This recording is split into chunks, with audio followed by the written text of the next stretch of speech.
আজি জালুকবাৰী সমষ্টিৰ বিজেপি প্ৰাৰ্থীৰূপে মনোনয়ন দাখিল কৰিবৰ বাবে সাজু হৈছে মুখ্যমন্ত্ৰী ডক্টৰ হিমন্ত বিশ্ব শৰ্মা। হেঙেৰাবাৰীস্থিত কামৰূপ মহানগৰ জিলা আয়ুক্তৰ কাৰ্যালয়ত মনোনয়ন দাখিল কৰিব ডক্টৰ হিমন্ত বিশ্ব শৰ্মাই। খানাপাৰাৰ পৰা হেঙেৰাবাৰীলৈ মুখ্যমন্ত্ৰীৰ বিশাল ৰেলী ইতিমধ্যে আৰম্ভ হৈছে। 2026 চনৰ ৰণৰ বাবে শক্তি প্ৰদৰ্শন কৰিছে মুখ্যমন্ত্ৰীগৰাকীয়ে। এয়া মুখ্যমন্ত্ৰীগৰাকীয়ে এখন ইছুজু বাহনত উঠি মনোনয়ন দাখিল কৰিবৰ বাবে আগবাঢ়িছে। মুখ্যমন্ত্ৰীগৰাকীৰ লগত তেখেতৰ পত্নী ৰিণিকী ভূঞা শৰ্মা উপস্থিত আছে, তেওঁৰ পুত্ৰ নন্দিল বিশ্ব শৰ্মা উপস্থিত আছে।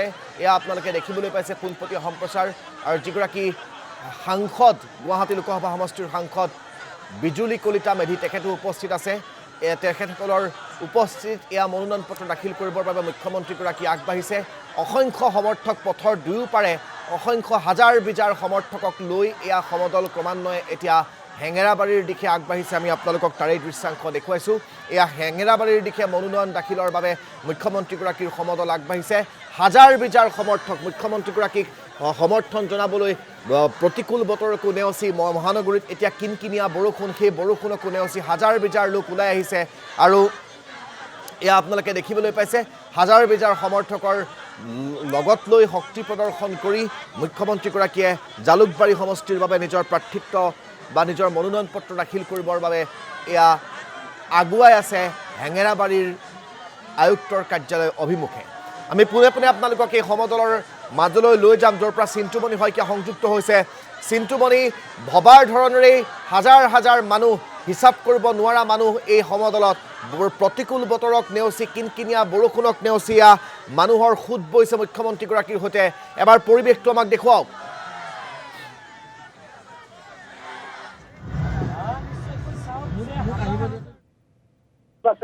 এটা এষ্টিমেট কৰা হৈছে যে প্ৰায় 30,000 পৰা 40,000 লোক সমবেত হ'ব।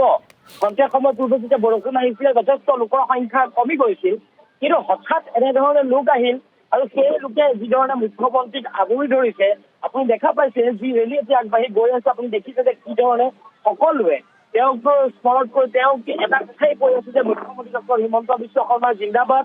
সকলোৱে একে উচ্চৰে কৈ আছে জিন্দাবাদ, অনাগত দিনত মুখ্যমন্ত্ৰী হিচাপে হিমন্ত বিশ্ব শৰ্মাই হ'ব। এই সকলোবোৰ ধ্বনিৰে আচলতে মুখ্যমন্ত্ৰীগৰাকীক মনোনয়ন দাখিলৰ কাৰণে আগবঢ়াই লৈ গৈছে। আৰু নিশ্চয়কৈ মই ভাবো যে এই যি এটা পৰিৱেশ, এই পৰিৱেশে আগন্তুক নিৰ্বাচনত জালুকবাৰী সমষ্টিটো একচেটিয়াভাৱে আগবঢ়াই লৈ যোৱা এটা পৰিৱেশৰ সৃষ্টি হৈছে।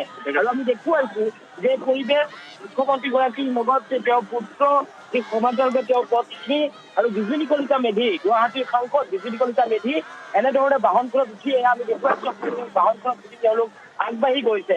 আৰু এই যি পৰিৱেশ, এই পৰিৱেশে আচলতে অনাগত নিৰ্বাচনৰ কাৰণে যি ৰণদংকা, বিজেপিৰ যি ৰণদংকা, সেই ৰণদংকা কিন্তু আজি ঘোষণা কৰিছে। দেখিছে মুখ্যমন্ত্ৰীগৰাকীয়ে হাতত এটা বাদ্যযন্ত্ৰ লৈ বজাই দেখুৱাইছে কি ধৰণে আচলতে সকলোকে আকৃষ্ট কৰিছে, সকলোৰে প্ৰিয় হৈ পৰিছে।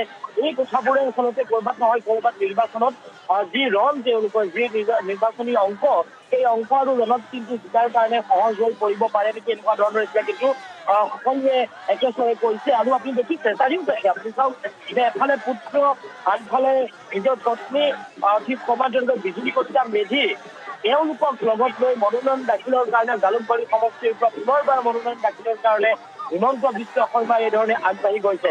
আৰু হিমন্ত বিশ্ব শৰ্মাৰ লগত যি ধৰণে সকলো তেওঁৰ যি বিজেপিৰ যিসকল কৰ্মী, সেই কৰ্মীয়ে কিন্তু সহযোগ কৰিছে। খানাপাৰাৰ ফিল্ডখন যি ধৰণে আপুনি দেখিছিল যে লোকাৰণ্য এটা পৰিৱেশ, এতিয়া আপুনি GS ৰোডটোত কেৱল লোকাৰণ্য এটা পৰিৱেশ দেখিব। ইয়াৰ GS ৰোডৰ মাজেৰে আমি গৈ আছো, মুখ্যমন্ত্ৰীগৰাকী গৈ আছে। মুখ্যমন্ত্ৰীগৰাকী এনেধৰণে গৈ 12 বজাৰ ভিতৰত যিহেতু তেওঁ মনোনয়ন দাখিল কৰিব লাগিব, গতিকে খানাপাৰা খেলপথাৰত যথেষ্ট সময় নষ্ট কৰা নাই। তেওঁ আহিছে আৰু কেৱল সকলোকে কৈছে যে আমাৰ সময় যথেষ্ট কম, বতৰ বেয়া, গতিকে সোনকালে মনোনয়ন দাখিল কৰিব লাগিব। আৰু সকলোৱে এনেধৰণে পদযাত্ৰাৰে আগবাঢ়ি গৈছে মনোনয়ন দাখিলৰ কাৰণে। আপুনি দেখিছে ফুল ছটিয়াইছে, ফাকু ছটিয়াইছে, এনেধৰণে সকলোৱে তেওঁলোকৰ প্ৰিয় নেতাগৰাকীক আদৰ সন্মানেৰে আগবঢ়াই লৈ গৈছে, যাতে এই মনোনয়ন পৰ্বই কিন্তু যাতে বিজেপিৰ এই জালুকবাৰী সমষ্টিটো একচেটিয়া হয়, সেই কথাটো কিন্তু তেওঁলোকে প্ৰমাণিত কৰিবৰ কাৰণে এই ধৰণে উঠি পৰি লাগিছে। বিজেপিৰ যি ৰণকৌশল, যি ৰণদংকা বা সেই সকলোবোৰ অংশ, সকলোবোৰ তেওঁলোকে এই ধৰণে কৰিছে। বিশেষকৈ মুখ্যমন্ত্ৰীগৰাকীৰ এই যি নিৰ্বাচনী যাত্ৰা, এই যি মনোনয়ন দাখিলৰ যাত্ৰা সেই মনোনয়ন দাখিলৰ যাত্ৰা আমি পূৰ্বতেও দেখুৱাইছিলো যে কিমান লোকে লোকাৰণ্যতা পৰিৱেশ হৈছিল। যেতিয়া ইয়াৰ পূৰ্বৰ নিৰ্বাচন আছিল মুখ্যমন্ত্ৰীগৰাকী যেতিয়া সোণাৰামৰ পৰা ডিচি অফিচলৈ বুলি আহিছিল তেতিয়া যথেষ্ট লোক আপোনালোকে দেখিছিল। আমি দেখুৱাইছিলো যে কিমান লোকে আচলতে লোকাৰণ্যতা পৰিৱেশ সৃষ্টি হৈছিল সেই দৃশ্য আমি দেখুৱাইছিলো। এতিয়াও আপুনি দেখিব যে প্ৰায় 30ৰ পৰা 40,000 লোক একেলগে এনেদৰে মুখ্যমন্ত্ৰীগৰাকীক বিহুৰ পৰা আদি কৰি জাতি জনগোষ্ঠী বিভিন্ন জাতি জনগোষ্ঠীৰ ভিত্তিক সংস্কৃতি ইয়াতে লৈ তেওঁ আগবাঢ়ি গৈছে মনোনয়ন দাখিলৰ কাৰণে। আৰু এই মনোনয়ন দাখিলত কিন্তু বিজেপিৰ নিৰ্বাচনী যি